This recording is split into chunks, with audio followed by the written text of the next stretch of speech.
welcome to this edition of A Conversation With, and joining us in studio as he does at this time every year, Rick Kidder, the co-CEO of One SouthCoast Chamber of Commerce. Young man, thank you for coming in. And you have a vision problem if you think young man is the appropriate way to address me.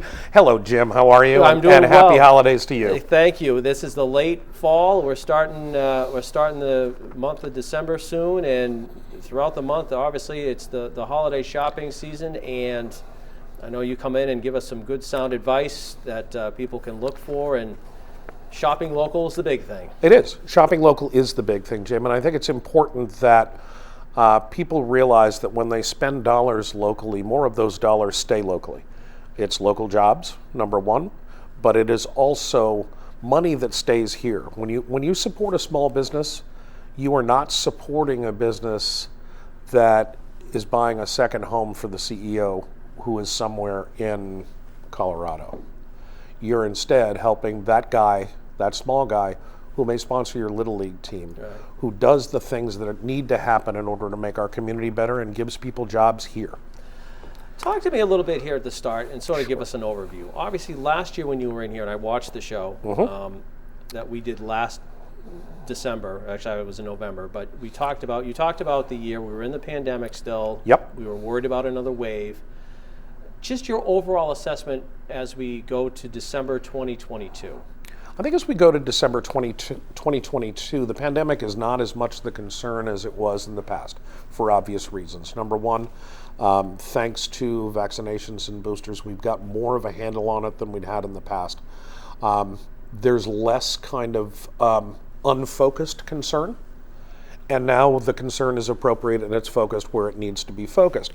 Now we're looking at kind of a different dynamic, which means a slightly different economy from the one that we were looking at before. And probably different. You and I were chatting in the summertime because we have you come in the summer to talk about the summer season. Mm-hmm.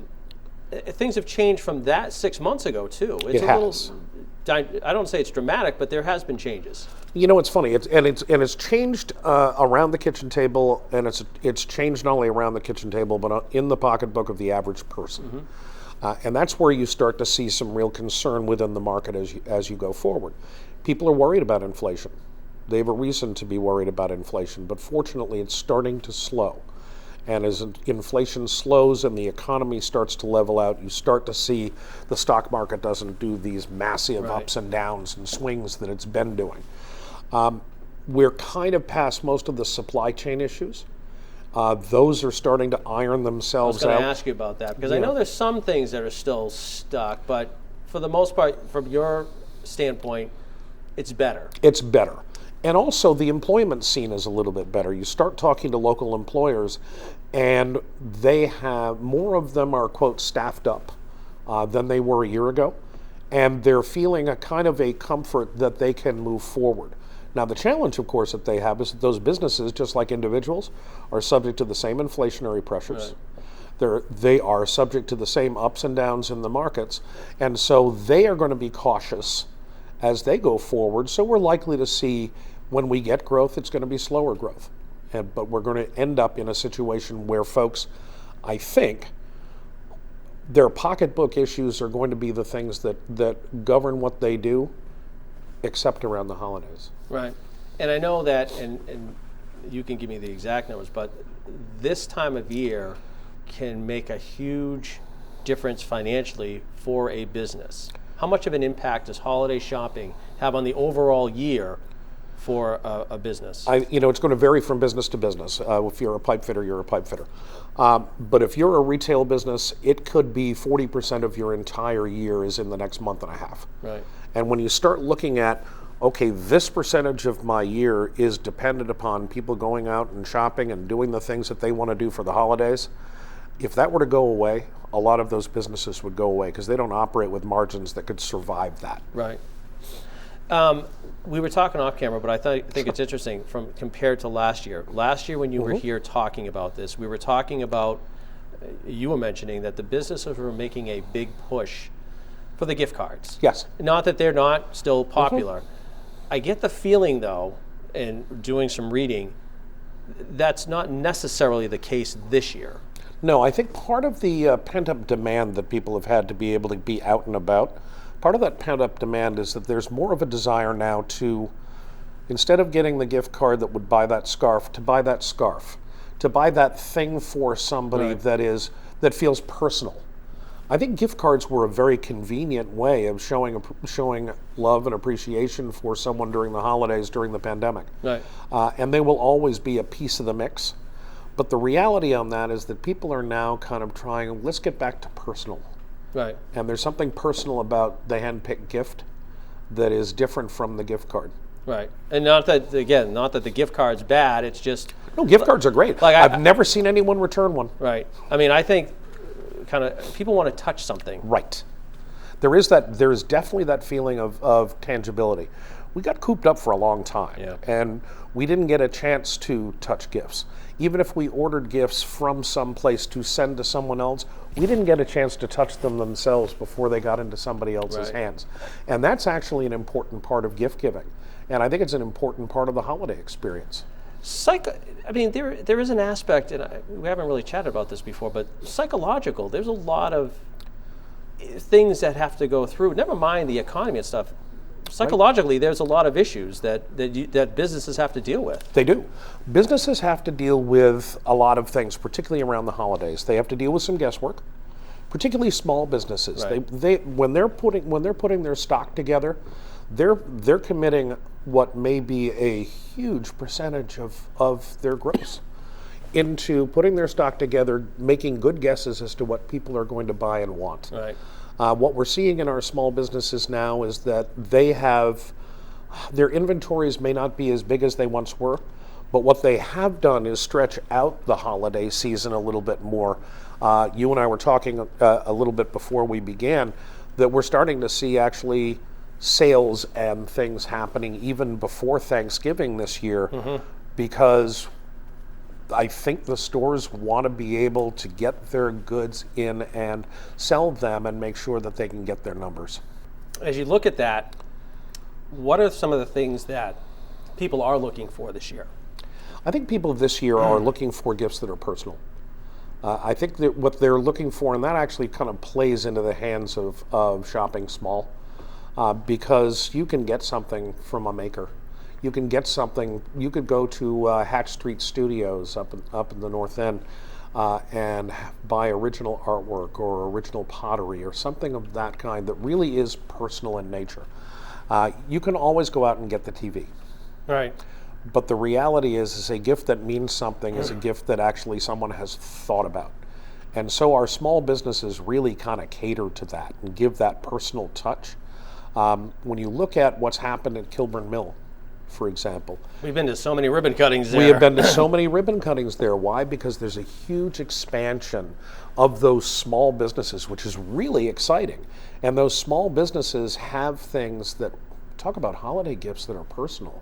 That's something that you found that there may be only one of for someone that you care about. So you mentioned the competition is not necessarily between stores, but people that are ordering from home. Oh yeah. How are the small businesses getting people into the stores, getting them to look at their website? And I know one of the things you mentioned last year, which was people had to have a website. They did. They had to have a website. And that was something you were dealing with your, I was going to say clients, but yeah. With our membership, we definitely were. And that's an interesting one. I think one of the things, the Amazons are always going to be there. The big online retailers, whether it's Amazon or whether it's Walmart that has both storefronts and online shopping, those things are always going to be there. But that personal touch, you can go to an Etsy, but you haven't touched it, you haven't felt it. So I think what we're seeing is a bit of a return, not away from those, because those are always going to be a big part of the buying cycle. But we are starting to see a return to, I want to go to that little gift shop because I saw something really cute in the window that I think would be great for Aunt Martha. That kind of stuff is the kind of thing that you rarely can find online. Are you finding that your membership has done a better job of promoting themselves, like you were saying with the websites and stuff like that? I think when it comes down to it, what you see is an unevenness. There are some of these smaller businesses have become very adept at not only selling online, but at promotion in such a Right. way that brings people in the door. Some businesses are a little less sophisticated along those lines. There are, believe it or not, we have members within our database who don't have email addresses at all. Wow. So when you think about that, those members are dependent upon our written communications in order to actually Right. get something, because there's no email address. And I know that for those that don't know, the chamber offers to help people Yes. set up their web page or email and Absolutely, stuff like or that. to engage in social media, or to Right. do some of the things. And that, by the way, has been a huge boon, because social media is infinitely less expensive than traditional advertising. Right. And so we are running social media workshops nearly continuously so that we can help small businesses step up their social media game.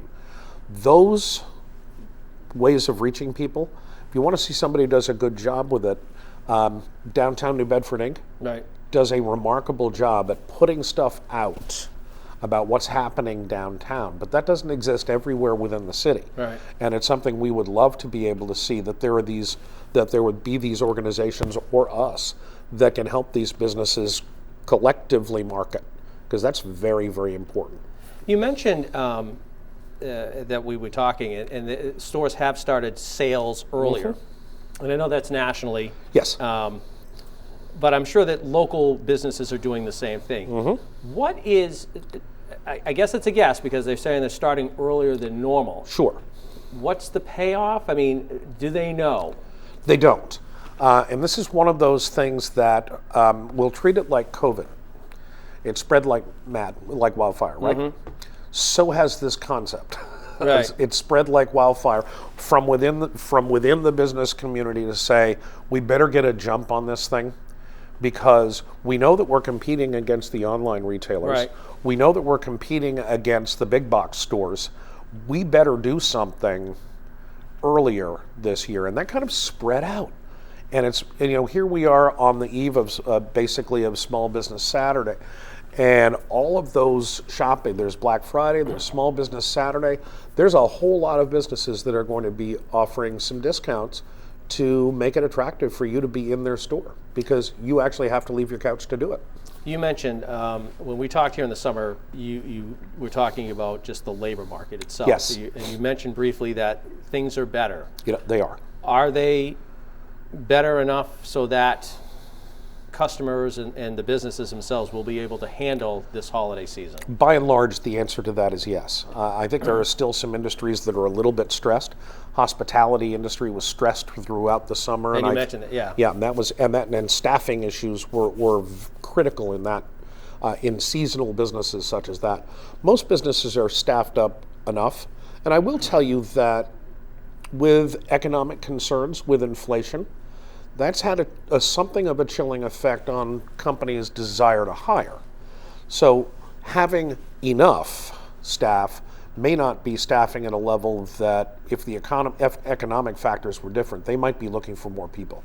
It's interesting too, because as you were touching upon the factors that the businesses are facing. I mean, I don't think people realize, yes, the cost of goods and services are for them are up, fuel is up, electricity is going up. So the small business person, you were talking about the margin. The margins. Is not going to be as significant even as last year. No, they're not. And it's interesting, and it hits everyone, and it hits everyone pretty much across the board. Those rising costs mean that the cost to the consumer ends up rising. Right. What does that do? Fuel further inflation. It becomes its own cycle. Yep. And as that cycle continues, we end up in a market where at some point something's got to give, because there's a finite amount of money around. There's a finite amount of resources that an individual family has, and they're going to look out for their primary concerns first, as they should. So that creates its own challenges. But at the same time, if in fact demand drops a little bit as the result of price increases, what you'll see is that the supply will drop as well, but also prices will start to come down a little bit, and those inflationary pressures will be ultimately absorbed. But boy, it's a bumpy road to get there. Right. Interesting, and I know we talking about it. Computers, electronics are supposed to see their biggest discounts in 5 years, which is, I guess, good for a consumer. But at the same token, it opens the possibility for other factors or for other businesses to promote their goods and services too, which may not be the. Absolutely, that's true. And one of the things that I think, let's look at two of the biggest electronics producers. Samsung is one, Apple is another. Both of them have millions and millions of unsold, already manufactured units. Yep. And they're sitting there with those in warehouses, knowing that a year from now they have to come up with the next model anyway. So you're going to see those deep discounts that actually could end up a remarkable gift if you go to your local electronics store. You want to get a new phone, you might be able to get it for half the price that you would have gotten it before, because they want you in the door. Right. And they've got these massive stocks. So what you'll see is that there'll be there's going to be significant price reductions in spite of inflation on existing inventory, because it has not sold the way either of those companies suggested. Exactly. That's what I was going to say. The demand has not been equal to what they thought it would be. No, not at all. And all that time that we spend at home, we spend a lot of time on those electronic devices. And you would think they predicted, oh my gosh, we're out and about again. Everybody's going to want to upgrade everything, and it hasn't turned out that way. And subsequently, that's what you were talking about. People are going to want that item that's not electronic. It's more personal. Right. So the small business owner has, I don't want to say more of a chance, but they have a better shot at getting people in the door. They do have a better shot. And people have also realized that when they buy things, they've got to be careful when they buy things online. When they buy things online, I'll give you a perfect example. There was a particular kind of potato chips that I fell in love with when we were in Spain. And I went to a website to order 12 bags of those potato chips. And they were going to be, in my head, they were bags this big. Because of the cost of it, I looked at it and said, this is outrageously expensive, but I'm going to get them. Well, I got them. And there were 12 bags, and they were this big by this big. The picture looked a lot bigger. The picture looked a lot bigger. When people have a chance to go into a store and get real service, that's hard to pass up. That online store that gave me my potato chips disappointed me mightily, and actually made me mad at myself at the same time, because I probably could have read the fine print. Well, I would think too that like clothing stores and Yes. The things that you want to wear or try, people want to see if they fit. Right. Because as much as, and I'll pick an Amazon because most people do some shopping with Amazon. As much as Amazon makes it relatively easy to make returns, you still have to go out and do it. Right. You have to rebox it. You have to get that. You have to print out that label. You have to bring it to your local UPS store or someplace to get it back to Amazon to get credited to your account, because you've already paid for it. Right. It's a lot easier when you can go down to Carter's Clothing. Right. Try on something. Hey, this fits. It looks good. I like it, and I think it's going to look good on Uncle Harry. Right. Get it for Uncle Harry. Uncle Harry, if it doesn't fit, just go down to Carter's. They'll change it out. Right. When you were here in June, in the summer, I don't know if it was June or July, right around there were businesses opening. Yes. How do you think, because the Carter Clothing, the restaurants that have been around that have done well for years, they survived the pandemic. How are the new businesses, do you think, as they go into the holiday season, the ones that have been around for a year or so? It's actually very interesting, because a lot of the businesses that have been around for a year or so were people who, prior to the pandemic, were out there working for somebody else. These are actually true entrepreneurs who said, this is my chance.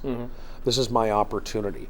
This is a time when perhaps I can sign a favorable lease because the demand isn't there for storefronts the way it was before, or for office space the way it was before, because people were working from home. So what they were able to do is to say, okay, this is the time I can put this idea in motion. And so what we're seeing out of those guys, we did a ribbon cutting this morning And City Cable was there, and it's a new barber shop up on Acushnet Avenue. Great looking place, second chance kind of situation for the owners, and a real opportunity for them to say, okay, this is actually where I can start the life I want to lead. And that kind of emotional attachment is what we're seeing to some of these new businesses. Yep. This is not just an idea. This is the life I'd like to lead.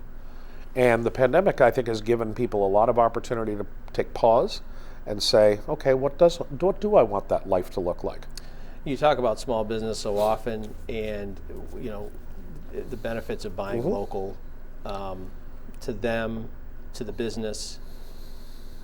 How have you seen, I guess, the local buying, purchasing of goods and services from local residents? In all honesty, I've seen it start to grow again. Okay. I've started to see people go back to the stores, go back to make where my office is downtown busy again. Yep. And it's so good to see. The things I used to get frustrated at, now I'm excited to see. It's hard to find a place to park. That's awesome. When you were here earlier, I mean, you were saying how the local restaurant business seemed to be surviving at the time because people still were eating locally. But again, retailers are sort of a different thing too. They are. And I don't know if people were going into them and probably a lot of them weren't. People weren't going into those places. No, they were not. They were not. And actually, but you're seeing a trend upwards, I guess, for them. We are. We're seeing a trend upward for them. We're starting to see that the restaurant scene, for example, is starting to become busy and thriving once again.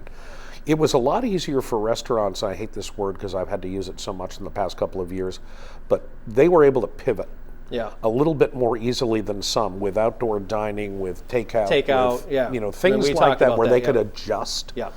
And if you had the local dress shop, if you were a Carter's Clothing, you had a much harder time pivoting. Right. And so the companies that were established and have been there for a while, they weathered the storm. The companies that were relatively new were forward-facing to the general buying public, had some real challenges, and the restaurants had an easier pivot. Still, there were some restaurants that didn't make it. Correct, yeah. And there were some stores that didn't make it. I can tell you that government intervention, which interestingly enough may have caused a lot of the inflation that we now see, without that government intervention, there would have been a lot more of those small businesses that closed their doors never to reopen. Well, I know the mayor was talking just in general about the city that more businesses were opening or staying open than were closing. The city seemed to buck the trend. The city is bucking the trend, and it's actually interesting enough, more restaurants have opened as well. We are averaging now 3 to 4 ribbon cuttings a week of new businesses opening up. Now, granted, that's regional, but we see it all through New Bedford. We see it in Fall River. We're seeing it in smaller communities that we serve as well. There are more businesses opening than I can remember since I moved here 8 years ago. We were talking, and I know you wanted to touch on this, the money aspect for people. That we talked about inflation and the challenges that people were facing with housing, with gas, credit card interest rates. What is some of the advice that you want to give to consumers to be able to purchase things in this? Because I know you were talking about there's going to be some ways to work things through. There will, and I think there are going to be some options that stores are able to deliver where perhaps kind of that traditional old-fashioned layaway starts to come back, more creative ways of paying for things. The one thing I would never recommend to anyone is that they go into debt for gift giving. Layaway was so popular. When I was a kid. Hugely popular when I was a kid, and you weren't even thought of yet. It was hugely popular.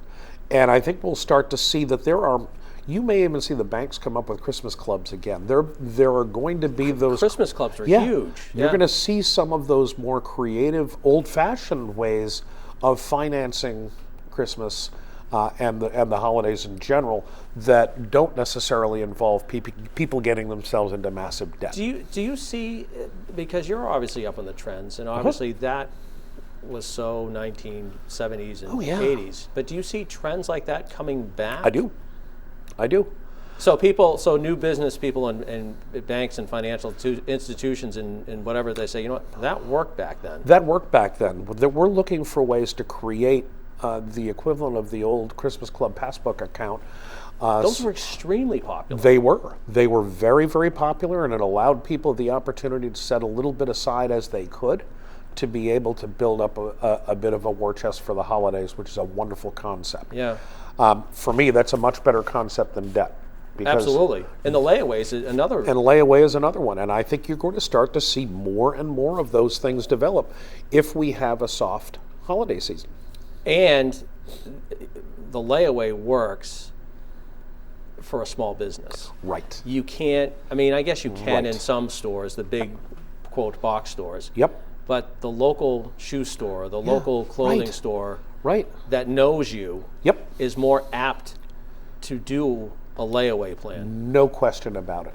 And I think you're going to see more and more of that start to creep back into our economy in ways that we hadn't seen in years. Do you want to kind of encourage that to the local businesses? Absolutely. The way to do that? Because I don't know if they did. Absolutely. Some people may not even know that existed. No, they may not. But yes, I would absolutely encourage small businesses to look into things like that, particularly on larger ticket items where they have an opportunity to give a little bit over the course of each week and be able to deal with it. Granted, things are a lot more complicated with QuickBooks now and a number of other things to make that installment concept work. But I think you're going to see more and more of the installments and ways that people can creatively do the things that they want to do without the big hit all at once. Got about a minute to go, and I want to give you a time, because I know you've always said in the couple of years you've done this, 3 or 4 years now that you've done it, it's not just Christmas. No. The holiday season for the small business owner runs well into January or February. Well, and it begins in October. Yep. Now, much to the chagrin of a lot of people, you start to see holiday decorations and things out in October. In July. In July, practically. And much to the chagrin of most of us. Yeah. But the reality is the holiday season goes really from October through the end of January. There are always the traditional post-Christmas sales that stores have, large and small. That's a way that they can clear out their inventory. It's a way that they can actually offer some discounts that they might not have been able to offer before the holidays. And perhaps to some degree, you remember I told you they had to guess sometimes about what people wanted to get. Maybe they guessed wrong. Yeah. But it's a good opportunity for folks to be able to do that. So if families, particularly if you don't have little kids, for families who wish to celebrate the holidays in January with gift giving, you can get a lot more for your money that way. Quick 20 seconds, your holiday message, I guess, for consumers, for businesses? My holiday message is always stay within your means if you can. Shop as locally as you possibly can.